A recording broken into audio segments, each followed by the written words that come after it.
Hello बच्चों, तो देखिए आज हम पढ़ने वाले हैं स्थानीयकृत और गैर स्थानीयकृत रासायनिक बंधों की व्याख्या कीजिए। क्वेश्चन नंबर 5, जिसको हम बोलते हैं स्थानीयकृत को लोकलाइज्ड बॉन्ड एंड गैर स्थानीय को बोलते हैं डीलोकलाइज्ड बॉन्ड। ठीक है ना। तो देखिए क्या होता है स्थानीयकृत बंध लोकलाइज्ड बॉन्ड। कह रहा है यहाँ पे जब किसी कार्बनिक अणु में दो अणुओं के बीच मौजूद संयोजक बंध स्थिर होता है तो वह अणु स्थानीयकृत बंध दर्शाता है। यह हम कह सकते हैं कि वह संयोजक बंध है जिसे एल्केन परिवार के तत्वों में होता है।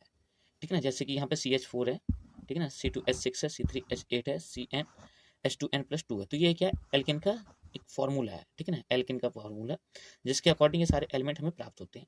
ठीक है, तो इन सभी में हम देखेंगे ओपन करके तो इनमें एक सिग्मा बॉन्ड की प्राप्ति होती है। सभी के सभी एलिमेंट में क्या होगा, सिग्मा बॉन्ड होगा, जो कि क्या है, एक स्टेबल होता है और ये वेरिएबल नहीं होता है मॉलिक्यूल के अंतर्गत। ठीक है ना। तो जितने भी एल्केन एलिमेंट्स होते हैं, तत्व होते हैं, वो सब कैसा नेचर दिखाते हैं, लोकलाइज्ड बॉन्ड को दिखाते हैं। ठीक है ना। अब बात करते हैं हम बी, गैर स्थानीयकृत बॉन्ड की, जिसको हम डीलोकलाइज्ड बॉन्ड बोलते हैं। ठीक है, तो इसमें कह रहा है कि यदि किसी अणु में मौजूद सहसंयोजक बंध केवल दो अणुओं के बीच स्थिर नहीं होता बल्कि पूरे अणु पर स्थित होता है तो इस बंध को गैर स्थानीयकृत बंध कहते हैं, डीलोकलाइज्ड बॉन्ड बोलते हैं। कहने का मतलब हुआ कि जैसे हम वहाँ पे एल्केन देख रहे थे, वहाँ पे यहाँ पे कितना था, H2n+2। ठीक है, यहाँ पे देखिए कि H2n+2। ठीक है ना, यहाँ से पूरा चेंज है। ठीक है ना, यहाँ पे देखिए CnH2n+2 है और यहाँ पे कितना CnH2n है। तो मतलब क्या हुआ, यहाँ पे दो हाइड्रोजन कम है। ठीक, तो इस प्रकार से इन मॉलिक्यूल में जब आप देखोगे तो जो सिग्मा बॉन्ड होगा और इसके साथ में पाई बॉन्ड होगा। ठीक है ना, ये डबल बॉन्ड होंगे इस मॉलिक्यूल के अंतर्गत। ठीक है ना, इस वाले जो केमिकल फॉर्मूला है, ठीक है ना, एल्केन्स का। ठीक है ना, ये एल्कीन है, ये हमारे पास में एल्केन है और ये एल्काइन का फॉर्मूला। ठीक है ना, तो ये जो है मॉलिक्यूल एल्केन, ठीक है ना, ये एल्केन, ये एल्कीन। ठीक है ना, तो एल्कीन जितने भी एलिमेंट्स होते हैं कैसे होते हैं, गैर स्थानीयकृत नेचर को दिखाते हैं डीलोकलाइज्ड बॉन्ड के लिए। ठीक है ना, इनमें क्या होता है, जो जैसे कि हम CH3 की बात कर लें यहाँ पे, ठीक है ना, C बॉन्ड C। ठीक है ना, H कितनी है 6, तो यहाँ पे देखिए 3 हमने यहाँ अटैच कर दिए और 2 यहाँ पे। ठीक है ना, और एक हमने कहाँ कर दिया, यहाँ पे H कर दिया। ठीक है, तो ये देखिए इसके पास में कितने हैं, 2। ठीक है ना, और यहाँ पे कितने हैं, 3। ठीक, और जबकि इसको कितने चाहिए, 4 के लिए। ठीक है, तो ये क्या करेगा, इसके साथ में डबल बॉन्ड बना लेगा। ठीक है, तो ये जो पाई बॉन्ड है ये यहाँ पे भी शिफ्ट हो सकता है। ठीक, और यहाँ से ये दोबारा इस साइड भी शिफ्ट हो सकता है। तो मतलब क्या हुआ, ये जो पाई बॉन्ड है इसके साथ में एक सिग्मा बॉन्ड है, ये सिग्मा बॉन्ड वेरिएबल होता है इस पूरी मॉलिक्यूल पर। इस कारण से इसका नेचर कैसे हो जाता है, डीलोकलाइज्ड हो जाता है। ठीक है ना, सेम कंडीशन यहाँ पर भी रहती है। ठीक, तो यही होता है डीलोकलाइज्ड और लोकलाइज्ड कंपाउंड में। ठीक है ना, अगर आपके लिए अच्छा लगा तो प्लीज़ लाइक कीजिए, सब्सक्राइब कीजिए। ठीक है ना, फिर आगे देखिए कह रहा है यहाँ पे मुख्यतः स्थानीयकृत बंध संयोजक प्रकृति का होता है। ठीक है ना, जो भी बंध होते हैं मॉलिक्यूल्स में वो कैसे होते हैं, कोवलेंट नेचर के होते हैं। ठीक है ना, अधिकांश एलिमेंट। ठीक, कह रहा है यहाँ पे लेकिन गैर स्थानीयकृत बंध एक संयुग्मन प्रणाली में बंधा रहता है। ठीक है ना, संयुग्मन प्रणाली में बंधा रहता है गैर स्थानीयकृत डीलोकलाइज्ड बॉन्ड। ठीक है ना, जिसमें पाई त्रिबंध मौजूद होता है। ठीक है ना, जैसे कि यहाँ पे हम इसमें एलिमेंट में देखें, ठीक है ना, तो इसमें हमें ट्रिपल बॉन्ड की प्राप्ति होगी। ठीक है ना, और इसमें हमें केवल डबल बॉन्ड की प्राप्ति होगी। ठीक, और इस वाले में हमें केवल सिग्मा बॉन्ड की प्राप्ति होगी, जिसको हम सिंगल बॉन्ड भी बोलते हैं। ठीक है ना, तो इस कारण से कह रहा है ये संयुग्मन प्रणाली में बंधा रहता है, कौन सा, गैर स्थानीय डीलोकलाइज्ड बॉन्ड। ठीक, फिर कह रहा है जिसमें n इलेक्ट्रॉन गैर स्थानीयकृत में भाग लेते हैं, नंबर ऑफ इलेक्ट्रॉन जो होते हैं, ठीक है ना, डीलोकलाइज्ड नेचर में भाग लेते हैं। ठीक है ना, फिर कह रहा है गैर स्थानीयकृत बंध एक संयुग्मन प्रणाली में बंधा रहता है। ठीक है ना, जैसे कि मैंने आपके लिए बताया। फिर कह रहा है जिसमें पाई ट्राई बंध मौजूद होता है, उसमें n इलेक्ट्रॉन विस्थापन में भाग लेते हैं, विस्थापन बोलते हैं हम, डीलोकलाइज्ड बोलते बातें की। ठीक है ना, फिर कह रहा है यहाँ पे एक संयोजक बंध एक द्वि मतलब एक डबल बॉन्ड या त्रिबंध के साथ विस्थानीयकृत अणु के रूप में जुड़ा रहता है, जैसे कि हमने यहाँ पे देखा था अभी। ठीक है ना, एक CH3 का एग्जाम्पल जो हमने लिया था अभी यहाँ पे इस वाले मॉलिक्यूल का। ठीक है ना, कि हमारे पास में क्या था, CH2 बॉन्ड CH3। ठीक है ना, तो यहाँ पे हमारे पास हाइड्रोजन कितने हैं, 6 है, और यहाँ पे कितने हैं, 5 हो रहे हैं। ठीक है ना, एक हाइड्रोजन हमने यहाँ अटैच करा दिया था। ठीक है ना, देखिए इसकी बैलेंस इसके साथ में पूरा हो रही है, सिंगल बॉन्ड के साथ में, ये क्या हमारे पास सिग्मा बॉन्ड। ठीक, इसकी बैलेंस के लिए हमारे लिए क्या करना पड़ेगा, यहाँ पे एक बॉन्ड लगाना पड़ेगा, जिसके कारण इसकी भी बैलेंस पूरी हो रही है और इसकी भी पूरी हो रही है। ठीक है ना, अब अगर हम यदि देखें, ठीक है, तो ये देखिए सिग्मा बॉन्ड इस पाई बॉन्ड के साथ में डायरेक्ट अल्टरनेटिव करंट में, मतलब अल्टरनेटिव क्रम में जुड़ा हुआ है, sigma bond pi bond. Then यहाँ पे क्या आ जाएगा, सिग्मा बॉन्ड कैसे, वो देखिए आप, क्योंकि यहाँ पे सॉरी, देखिए यहाँ पे जो H है, ठीक है ना, इसको मैं अगर यहाँ से कुछ इस तरीके से कर दूँ, एक H ये और एक H ये, तो यहाँ देखिए ये सिग्मा बॉन्ड, ये वाला, ये पाई बॉन्ड। देन यहाँ पे ये क्या है, ये भी सिग्मा बॉन्ड आ गया इस हाइड्रोजन के साथ में, ये भी क्या है, सिग्मा बॉन्ड है। ठीक है ना, तो क्या मतलब है कि सिग्मा, पाई और सिग्मा। ठीक है ना, ऐसा किसी भी ऑर्डर में मिलता है तो हम इसको क्या बोलते हैं, डीलोकलाइज्ड नेचर बोल सकते हैं। या हम बोल सकते हैं कि किसी भी मॉलिक्यूल में सिग्मा बॉन्ड का मूविंग करना। ठीक है ना, सिग्मा बॉन्ड को हम एक जगह से दूसरी जगह शिफ्ट कर सकते हैं विद किसके, पाई बॉन्ड के साथ में। ठीक है ना, तो उस मॉलिक्यूल को हम कैसे बोल सकते हैं, डीलोकलाइज्ड नेचर का मॉलिक्यूल बोल सकते हैं। ठीक है ना। तो आई होप आपके लिए समझ में आ रहा है कि डिलोकिलाइज्ड नेचर क्या होता है मॉलिक्यूल का, ठीक है ना। फिर यहाँ पे देखिए यही बताया गया है यहाँ पे, ठीक है ना, एक विस्थानिक अणु के रूप में जुड़ा रहता है, किसके साथ में, सिग्मा बॉन्ड के साथ में, ठीक है ना। फिर कह रहा है एक स्थानीयकृत डिलोकलाइज्ड मतलब एक स्थानीयकृत डिलोकलाइज्ड कंपाउंड जो यौगिक है अणु की संरचना लुईस संरचना के अनुसार होती है। जो लुईस हमारे साइंटिस्ट हैं, ठीक है, उनकी एक बिंदु संरचना बनाई थी उन्होंने, उसके अकॉर्डिंग क्या होती है जो स्थानीयकृत मॉलिक्यूल होती है, ठीक है ना, लोकलाइज्ड मॉलिक्यूल होते हैं, ठीक है ना, कंपाउंड होते हैं, उनकी संरचना इनके अकॉर्डिंग होती है। जबकि क्या होते हैं ये कम क्रियाशील होते हैं और कम रिएक्टिव होते हैं, क्यों, क्योंकि इनके पास सिग्मा बॉन्ड होता है, ठीक है ना। और ये कब बनता है, जब हमारे पास में एस कोष की ओवरलैपिंग होती है किसी भी पी के साथ में, डी के साथ में, किसी भी साथ में।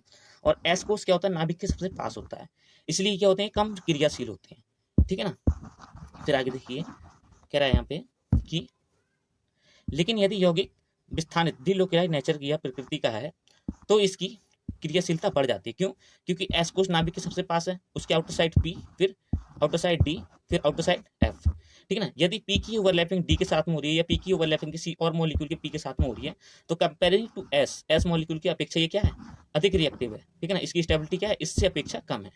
एस की स्टेबिलिटी कितनी है, ज्यादा, और पी की स्टेबिलिटी कितनी है, कम, ठीक है ना। इस कारण से क्या होती है, इसकी जो क्रियावृत्ति है, जो क्रियाशीलता होती है वो ज्यादा होती है, ठीक है ना। फिर कह रहा है इसकी स्थिरता जो स्टेबिलिटी होती है वो क्या हो जाती है, कम हो जाती है, इसकी डिलोकलाइज्ड नेचर कंपाउंड की, ठीक है ना। अब यहाँ पे देखिए मॉलिक्यूल जो लिया है उदाहरण के लिए 1,4 पेंटाडाइन और 1,3 पेंटाडाइन अणु विस्थानिक प्रकृति के होते हैं, जैसे कि यहाँ पे देखिए CH2 double bond CH single bond CH2 single bond CH double bond CH2, ठीक है ना। इनकी जो ओवरलैपिंग है देखिए ये पी ऑर्बिटल्स है, ठीक है ना, ये ओवरलैपिंग इनके पी ऑर्बिटल्स की इनके साथ में हो रही है, ठीक है ना, जिसके कारण से यहाँ पे क्या हमें डबल बॉन्ड प्राप्त हो रहा है यहाँ पे, ठीक है ना। देन यहाँ पे देखिए सेम लास्ट में यहाँ पे इनके पी ऑर्बिटल आपस में ओवरलैप हो रहे हैं, ठीक है ना। तो हमें यहाँ पे क्या हो रहा है, डबल बॉन्ड की प्राप्ति हो रही है, ठीक है ना, जिसमें क्या है एक नीचे वाला पाई बॉन्ड, ऊपर वाला सिग्मा बॉन्ड है, ठीक।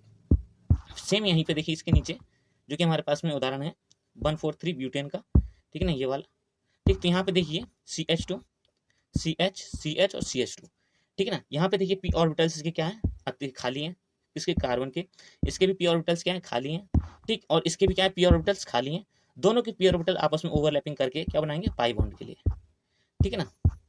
तो यहाँ पे देखिए pi bond sigma bond, pi bond और सिग्मा बॉन्ड की यहाँ पे हमारी प्राप्ति हो रही है, ठीक है ना। अगर आपकी कंपैरिजन करते हैं कि हमारा पहला कौन सा बॉन्ड बन रहा है, तो पहला इसमें sigma bond and then pi bond की हमारे लिए यहाँ पे प्राप्ति होती है, ठीक है ना।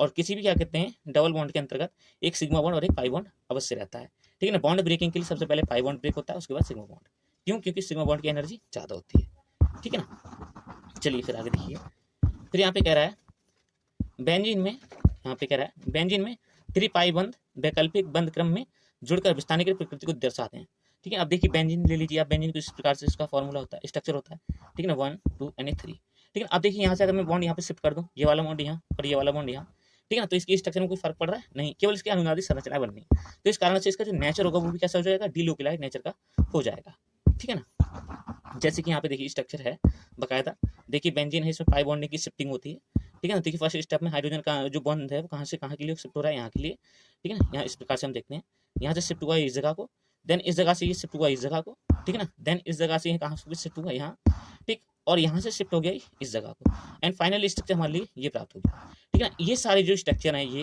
ठीक है ना, ये अनुनादी संकर स्ट्रक्चर कहलाते हैं, संरचनाएं कहलाती हैं, ठीक है, जिसको इंग्लिश में कैनोनिकल स्ट्रक्चर बोलते हैं, ठीक है ना। और इनकी संख्या जितनी अधिक होती है, अनुनादी संरचना जितनी अधिक होती है जिसकी किसी भी मॉलिक्यूल की, वो उतना ही कैसा होता है, स्टेबल होता है, ठीक है ना, उतना ही स्थायी मॉलिक्यूल होता है, ठीक।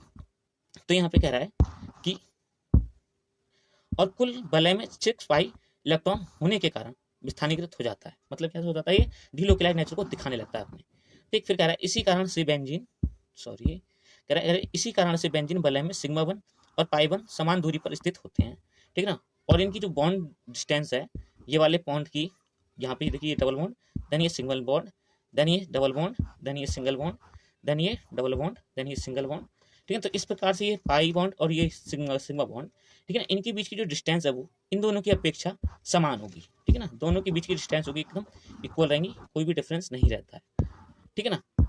फिर कह रहा है और विस्थापन आयनों द्वारा उत्पन्न होता है, ठीक है ना। और जो विस्थापन होता है वो आयनिक चार्जों के द्वारा, ठीक है ना, आयन किस प्रकार से जनरेट हो रहे हैं उनमें, उनके द्वारा उनका विस्थापन होता है, ठीक है ना। उदाहरण के लिए एल्किन और बेंजीन, जैसे कि मैंने आपके लिए बताया, जो एल्किन होते हैं, ठीक है ना, एल्केन होते हैं उनमें सिग्मा बॉन्ड, और जो एल्किन होते हैं इनमें पाई बॉन्ड, ठीक है ना, उपस्थित रहता है, ठीक है ना। लेकिन जो एल्काइन होते हैं, कौन से एल्काइन, ठीक है ना, इनमें हमारे लिए ट्रिपल बॉन्ड की प्राप्ति होती है, ठीक है ना। तो ये बात आप ध्यान रखेंगे अच्छे से, ठीक है ना। एल्किन और एल्काइन कैसे होते हैं, डीलोकेलाइज्ड नेचर के मॉलिक्यूल्स को दर्शाते हैं, जबकि एल्किन लोकेलाइज्ड नेचर के मॉलिक्यूल को दर्शाते हैं, ठीक है ना।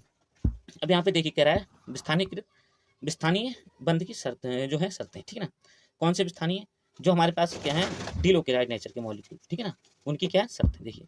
तो यहाँ पे कह रहा है सहसंयोजक बंध, जो सहसंयोजक बंध है, ठीक है ना, द्विबंधों के साथ संयोजक में रहता है। मतलब क्या, एक सिग्मा बॉन्ड है वो पाई बॉन्ड के साथ में संयोजन में रहेगा। मतलब क्या हो, सिग्मा बॉन्ड पाई बॉन्ड वाले मॉलिक्यूल के साथ में जुड़ा रहेगा, और असंतृप्त अणुओं में इलेक्ट्रॉन साझा न करने वाले परमाणु सीधे जुड़े रहते हैं, ठीक है ना। और जो परमाणु को सीधा मतलब साझा ना करें, ठीक है ना, उनके सहयोगों में वो डायरेक्ट क्या होंगे, मॉलिक्यूल से सिग्मा बॉन्ड के द्वारा जुड़े रहेंगे, ठीक है ना। फिर कह रहा है एकल बंध द्विबंधों से जुड़ा रहता है, जैसे मैंने आपके लिए बताया सिग्मा बॉन्ड पाई बॉन्ड के साथ में जुड़ा रहेगा। फिर कह रहा है यहाँ पे जब किसी अणु में अयुग्मित पी इलेक्ट्रॉनों वाला परमाणु द्विबंध बनाता है, मतलब द्विबंध जोड़ा से होता है, ठीक। जैसे कि मैंने आपके लिए यहाँ पे बताया ये स्ट्रक्चर यहाँ पे हमारे पास में, ठीक है ना। कार्बन का पी ऑर्बिटल यहाँ पे अनफील्ड है, ये भी अनफील्ड है, तो ये क्या करेंगे आपस में ओवरलैपिंग करेंगे और क्या करेंगे, डबल बॉन्ड का फॉर्मेशन करेंगे कुछ इस प्रकार से, ठीक है ना।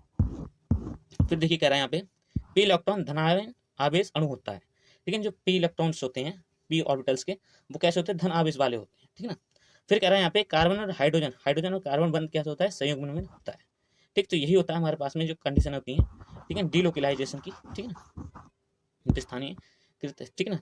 तो मिलते हैं अगले लेक्चर में, all the best, bye bye. अगर आपके लिए अच्छा लगा तो प्लीज लाइक कीजिए, ठीक है ना, और सब्सक्राइब कीजिए चैनल के लिए, ठीक, और अपने फ्रेंडों को शेयर कीजिए, ठीक। मिलते हैं अगले लेक्चर में, all the best, bye bye.